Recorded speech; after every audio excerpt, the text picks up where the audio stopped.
You have heard the story when I was working with the Afghan NGO, and I managed to turn it around into a culture where there is transparency and trust, and we're able to create possibilities despite the limitations.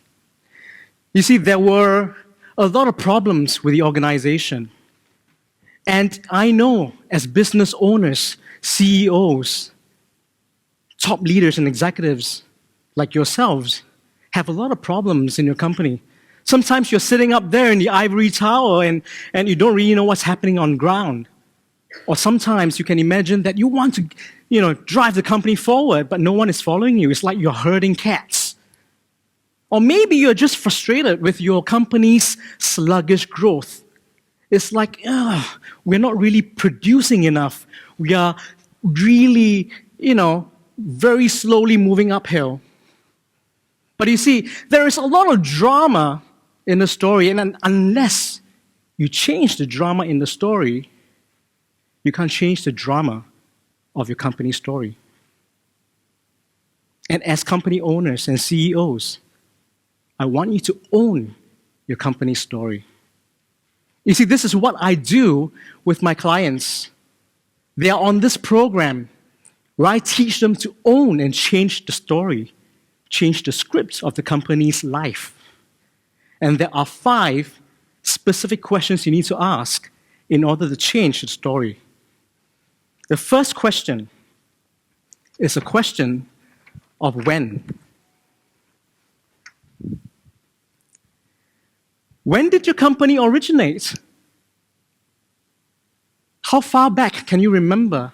You may not be the founder of your company, but do you know the backstory, the context of your company's story? Because let's face it, a lot of your employees are coming into the office and just watching the time go by. Okay, it's time to go for lunch, let's go. It's time for tea break, let's go. Okay, I gotta catch the train now, let's go. So they are not really emotionally invested in your company story. And that's because you haven't told them the backstory. Because your company's founders, maybe you are one of them, had a vision. You had values, and you struggled. And those struggles are important. And if your employees didn't understand that struggle, they are like, orphans, illegitimate children who do not have a sense of belonging to your company. They're searching for an identity, but they find none. Nothing. There's no shared language, no shared value. Everyone is disparate, doing their own little thing, stuck in a little cubicle. And when it's 5 o'clock, they leave. So you need to create that question for yourself to change your story. What is your backstory? What is the history of your company?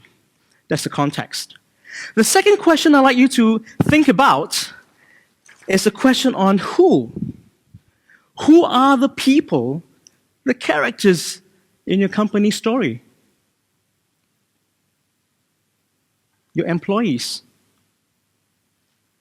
Well, raise your hand if you can think of a troublemaker, someone who's tardy at work, maybe latecomer. Can you think of one? Raise your hands. And raise your hand again if you can think of someone who is a bit of a wise guy, someone who likes hanging out with people and he is always a counselor, the peacemaker. Raise your hands so you can think of one in the company. Well done. You see, in a story there are characters, and characters is based, the story is based on relationships.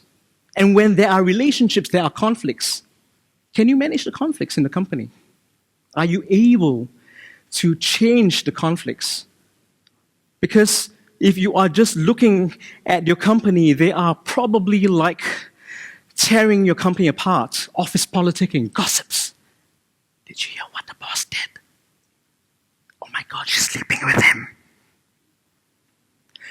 These are the rumors and the festing of the disease that will tear your company story, no matter how good you are, how decisive and authoritative you are. Now, in my program, the third question you like to think about in terms of asking the question is the what. What is your customer experience in terms of your customer story.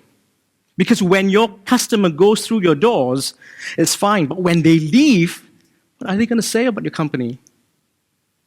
Are they going to say, don't go to that company, don't go to your company because, I sent them an email and it took 2 weeks to reply my queries? Or do you want them to say, hey, go to this company, they are really good. They're very meticulous in their work, they delivered their product on time. I vouch for their work, I vouch for their product and their service. Go with them. Now, is this the company story that you want to create?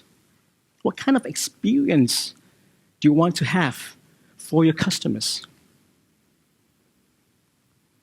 The fourth question I'd like you to think about in creating a story is the where. Where is the course you're going? Because you are like a car with a goalpost or a destination in mind. You have everything in place. Everybody is now in your vehicle and going on this journey, on this road trip. And if you don't know where you're steering your direction or steering your company, you are just going around in loops. You can't appreciate the present if you don't appreciate the past. And you can't appreciate the future if you don't appreciate the present. So everything is linked. Your past, your present, and your future. Now, the last thing, and which is the most important thing, I think, is the question of why. Why are you changing the story? Is it important to you? And that word is class. Well, if you think of a classroom situation, a teacher always has a message to deliver, a very important lesson to learn.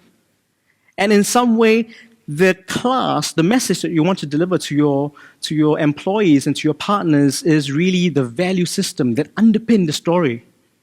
Because you had the car, but the values is the engine oil that drives the car. And also with the word class, if you don't have class, you don't have style, then you can't really move the story. You can't change the story. So there are 5 pertinent questions you need to think about when you want to change your company story. And I'm going to show you what my system is. My system, again, is 5 different phases. They're all very progressive. And my clients have gone through this. And for the first part, in terms of question of when, the context is that I have this system called the Hall of Fame formula. Because when your employees go through the history and say, oh, there's a founder on the wall, oh, that's the CEO of this time to this time, oh, these are the successes, these are the achievements, these are the letters of recommendation and testimonials, and when they walk through your office, they feel really proud. They have a sense of identity and belonging, and they say, hey, I work for this company. What about you? So that's the good thing, the Hall of Fame formula. So you are excavating and then sort of planting, cultivating that seed of the history of your company, the sense of identity. Number 2 is who. So when you think about your employees, who are they? Because are they just your people that you're paying to work for you? Or are they really someone you can leverage on in terms of your company product? Let's raise your hand if you've been to an Apple store, a Mac store. Do you realize that when you go into a Mac store, the people there working are not really salespeople? Because they really know every single product. They know the technical specifications. They know what to do with your questions. And you see, what happens is these people, your employees, have talents and skills and knowledge. And if you're able to leverage and harness their talents, then you're able to create what we call knowledge capital, intellectual capital. You don't want your employees to just, pass the time and say, okay, that's it, the end. But if you're able to get every single employee in your company to be invested in your story, no longer are they going to say, oh, time's up. No, I'm going to go and talk to my customer because I really believe in what I do. So that's the community creed method. So in this community creed method, we're going to give everybody a voice where every difference is celebrated and we embrace diversity in your workplace. Nobody is going to be estranged and alienated and feel aloof. And then they start gossiping, oh, I'm so sad and I'm not really happy with this, So everybody is invested in your company. The third thing is what we call the living testimonial strategy. When you see your customer experience as something rich and deep, your customers will be shouting on the mountaintop to say, your company rocks. Raise your hand if you are a MacBook user.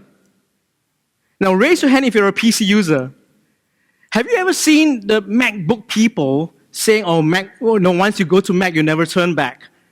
Yeah, that's a good saying. What kind of saying do you want your customers to say of your company product? What is the story? So the living testimony strategy is where your customers are becoming advocates for you. No longer do you need to do marketing and branding because they are now going to write testimonials for you willingly. They're going to make recommendations and say, go to this company, they're really good. The next one, number 4, is where.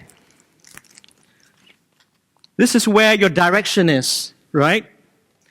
So in my course, in my program, my clients learn the 5P breakthrough equation. The 5P breakthrough equation means people, process, products, profits, and purpose. How are you going to drive that car forward? This is your company story. Where are you taking the company? And very last, but not the least, is why. Like I said, it's the most important one. It's called the Values Cobweb Blueprint. Cobweb, what's cobweb? How sticky are your values?